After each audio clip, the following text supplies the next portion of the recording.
جب آپ جہاد کرتے ہو تو شریعت نے حکم دیا ہے کہ عورتوں بچوں کو قتل نہ کیا جائے، لیکن جب بھی بم گرے گا آپ نے نشانہ تو دشمن کے فوجیوں کو بنایا، لیکن بم کے دھوئیں اور چھرے کہیں نہ کہیں تو پہنچیں گے۔ بم تو یہ تھوڑی دیکھتا ہے کہ بھئی ادھر پھٹنا ہے، یہ ادھر ادھر دائیں بائیں اگر کوئی بے گناہ لوگ گزر رہے ہیں تو ان کی قریب سے گزر جانا ہے۔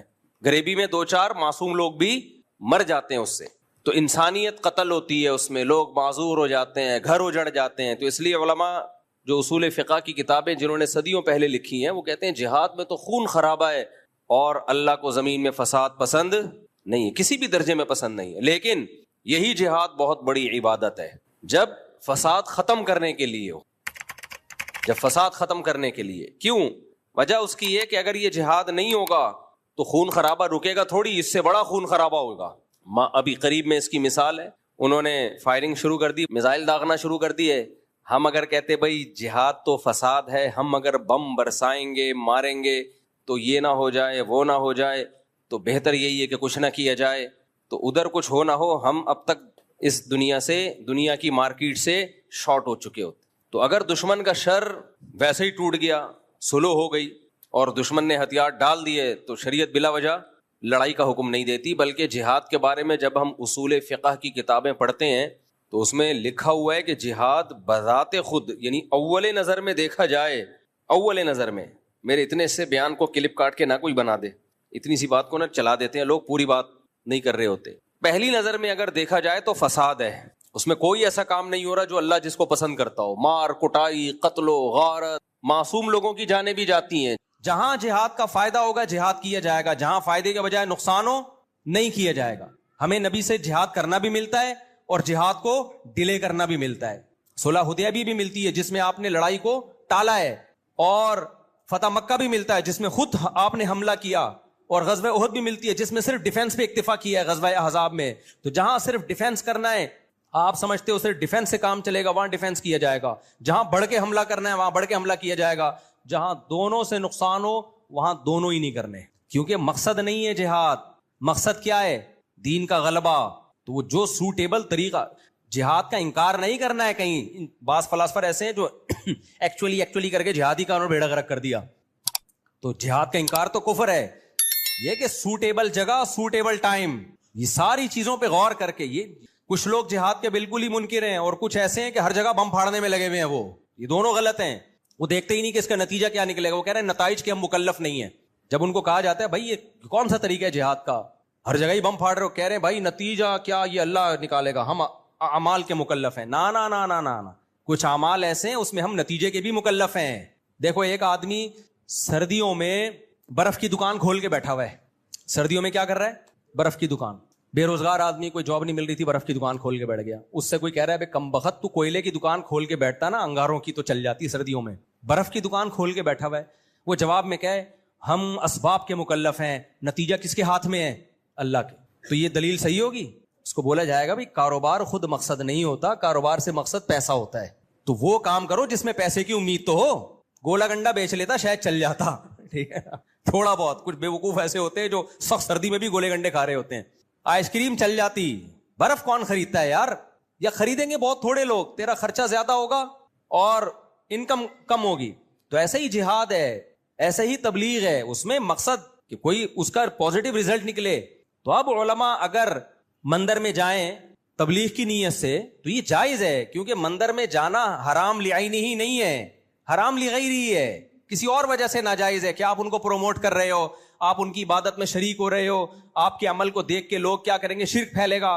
اگر یہ سب چیزیں نہیں ہیں بلکہ ایک پیغام جائے گا امن کا کہ بھائی جیسے تمہارے ہاں ہندو محفوظ ہیں، ہمارے ہاں انڈیا میں بھی مسلمانوں کو محفوظ ہونا چاہیے، تو یہ کام جو کبھی لغیرہ ہی تھا اس نیت سے حسن لغیرہ ہی بن جائے گا۔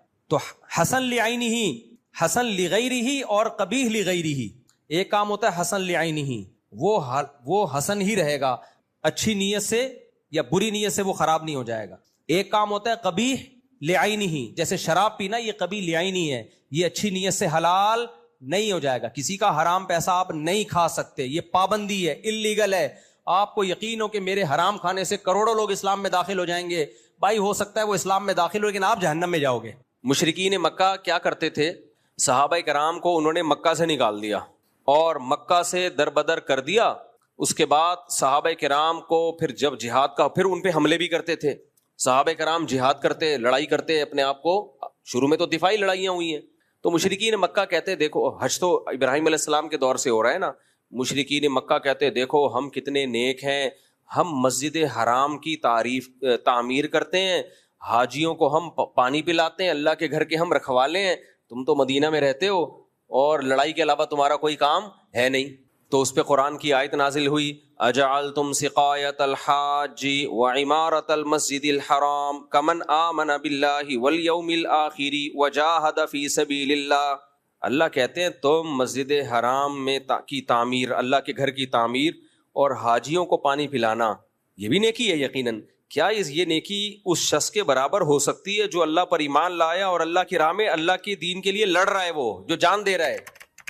یعنی اللہ نے بتا دیا کہ مسجد حرام کی تعمیر کو ترازو کے ایک پلڑے میں رکھا جائے, یقیناً بہت بڑی نیکی, لیکن اللہ کے دین کی سربلندی کے لیے, مظلوموں کے دفاع کے لیے جو جان دے رہا ہے, لڑ رہا ہے, اس کا ایک جہاد دوسرے پلڑے میں رکھا جائے, تو یہ والا پلڑا جو ہے اللہ کی راہ میں لڑنے والی نیکی کا پلڑا بہت زیادہ جھک جائے گا. تو مشرکین اپنے پوائنٹ آف ویو سے, اپنے اینگل سے دیکھ رہے تھے اور اللہ ان کو اپنے اینگل سے دکھا رہا تھا. سمجھ میں نہیں آ رہی, میرا خیال ہے بات, میرا خیال ہے نہیں آ رہی سمجھ. تو ہمارے ساتھ پتہ ہے مسئلہ کیا ہے, کچھ چیزوں کو ہم گوروں کے اینگل سے دیکھ رہے ہوتے ہیں, مغربی تہذیب, کچھ چیزوں کو ہم اسلام کے اینگل سے دیکھ رہے ہوتے ہیں, پھر اسلام کے اینگل میں بھی کچھ کو اہل حدیث کے اینگل سے دیکھ رہے ہوتے ہیں, کچھ کو دیوبندیوں کے اینگل سے دیکھ رہے ہوتے ہیں, کچھ کو بریلویوں کے اینگل سے دیکھ رہے ہوتے ہیں. اب مثال کے طور پر ربیع الاول میں بتیاں نہیں لگائیں تو وہ عاشق رسول نہیں ہے, اس میں ہم اس کو دیکھ رہے ہیں بریلویوں کے اینگل سے, اور عاشق رسول نہیں ہے, ایک نمبر کا فراڈی ہے. کچھ کو دیوبندیوں کے اینگل سے دیکھ رہے ہیں, کچھ کو اہل حدیثوں کے اینگل سے دیکھ رہے ہیں, رفع الیدین نہیں کرتا کسی کام کا, اب وہ کتنا ہی نیک کیوں نہ ہو, ابے یہ تو حنفی ہے, یہ تو کسی کام کا ہے ہی نہیں. اور اگر رفع الیدین کرتا ہو تو پھر وہ دیوبندی اس کو دوسرے اینگل سے دیکھ رہا ہے, یہ تو یعنی مجتہد بنا ہوا ہے, کسی بجائے کسی مجتہد کو فالو کرنے کے یہ کیا کر رہا ہے, یہ خود مجتہد بنا ہوا ہے. تو وہ بڑی لمبی لمبی بحثیں ہوتی ہیں. تو ہمارا جو معیار ہے نا بھائی, اس کو سائڈ پہ رکھ دو. اس کو کہاں رکھ دو؟ مجھے یاد ہے ایک دفعہ کسی نے کوئی فتویٰ دے دیا اہل حدیث کے بارے میں ہمارے مدرسے میں کہ وہ اہل سنت والجماعت سے خارج جماعت ہے, ان سے شادی بیاہ جائز نہیں, ان کے پیچھے نماز پڑھنا چاہیے. ہمارے استاذ نے ایسے کراس لگا دیا اس کے اوپر, ٹھیک ہے نا, کاٹ دیا اس کو, اور فتویٰ لکھ دیا کہ بھائی اگر کوئی اہل حدیث متشدد نہیں ہے, اسلاف کو برا بلا نہیں کہتا, تو اس سے ہمارا اختلاف ہے ان سے چند چیزوں میں, لیکن وہ اہل سنت سے خارج نہیں ہے. یہ وہی اختلاف ہے جو اسلاف میں بھی تھے, صحابہ میں بھی تھے. بڑا نرم کر کے جواب لکھ دیا. تو جو تھے جنہوں نے وہ اتنا سخت جواب لکھا تو انہوں نے کہا نہیں اس میں تو یہ, اس میں تو یہ. انہوں نے بولا بھائی دین اپنی خواہشات کا نام نہیں ہے, جو جس کے اندر آپ کو جتنا اختلاف ہے اس سے زیادہ آپ آگے نہیں لے جا سکتے. آپ کو یہ رائٹ تھوڑی ہے کہ آپ ایک شریعت نے ایک معیار متعین, چونکہ جو اختلافی مسائل اسلاف میں ہو گئے ہیں نا, اسلاف میں جو اختلافی مسائل ہیں تو وہ اختلافی ہیں ہی اسی لیے کہ اس میں کسی ایک جانب میں بھی آپ کو شدت کی اجازت نہیں ہے. اگر ورنہ صحابہ میں اختلاف نہ ڈالتا اللہ ان مسائل میں, صحابہ میں اختلاف ڈالنا اس کی علامت ہے بھائی اس میں ایک رائے پر اڑنے کی آپ کو اجازت نہیں ہے. جب اللہ نے اختلاف ڈال دیا تو اس کا مطلب اس میں لچک رکھ دی اللہ تعالیٰ نے. اب جب اللہ نے لچک رکھی, آپ کیوں توپے لے کے چڑھ گئے ہو ایک دوسرے کے اوپر کہ نہیں جی یہی ٹھیک ہے, اس کے علاوہ باقی سب کیا ہے, سب جہنم میں جائیں گے. تو ہم نے معیار متعین کرنا ہے بھائی قرآن و سنت سے, اللہ سے. اللہ تو قرآن و سنت ہی کے ذریعے بتائے گا نا. تو اس میں سب سے پہلا معیار اللہ کا کیا ہے؟ اللہ کہتا ہے جو مشرک ہے, جو اللہ کو نہیں مانتے یا اللہ کے ساتھ شرک کرتے ہیں, ان کی جتنی نیکیاں ہیں, ہر وقت لوگوں کو کھانا کھلاتے رہیں, لوگوں سے اچھے اخلاق سے بات کرتے رہیں. تو اللہ نے قرآن میں فرمایا کراماد اشتدت بہ الریح فی یوم عاصف. ایک راکھ کا پہاڑ ہوتا ہے نا, پہاڑ راکھ ہوتی ہے نا, جو جل کے راکھ حاصل ہوتی ہے, کتنی لائٹ کتنی ہلکی ہوتی ہے وہ, اس کا پہاڑ ہو تو دیکھنے میں تو لگے گا بڑا وزنی, لیکن آپ پھونک ماریں گے وہ پہاڑ اڑ جائے. تو اللہ نے کہا کہ تم چونکہ اپنے اینگل سے دیکھ رہے ہو چیزوں کو, اس لیے تمہیں جو مشرک اور کافر لوگ ہیں ان کے عمل دیکھنے میں بہت اچھے لگیں گے. انہوں نے اسپتال بنا دیے, انہوں نے انسانیت کی ایسی خدمت کی, لیکن وہ وزن میں میرے نزدیک بہت ہلکے ہیں. قیامت کے دن جب ان کو ترازو میں رکھا جائے گا, ان کا ایک پھونک ماریں گے اور وہ اڑ جائیں گے. اللہ نے یہ نہیں کہا کہ ان کا وزن ہے ہی نہیں, بلکہ اللہ نے کہا ان کا وزن بہت ہلکا ہے, وہ اس قابل نہیں ہے کہ ان کو بخشوا دے. ہاں اس قابل ضرور ہے کہ عذاب میں کمی کا ذریعہ بن جائے, اس قابل ضرور ہے کہ عذاب میں کمی کا ذریعہ, بخشوا نہیں سکتا ان کو. اور اللہ کی نظر میں جو سب سے بڑی نیکی ہے وہ کیا ہے؟ توحید، اللہ کے وجود کو ماننا اور اللہ کو ایک سمجھنا. حالانکہ انسانیت کی نظر میں تو کوئی یہ بہت بڑی نیکی نہیں ہے.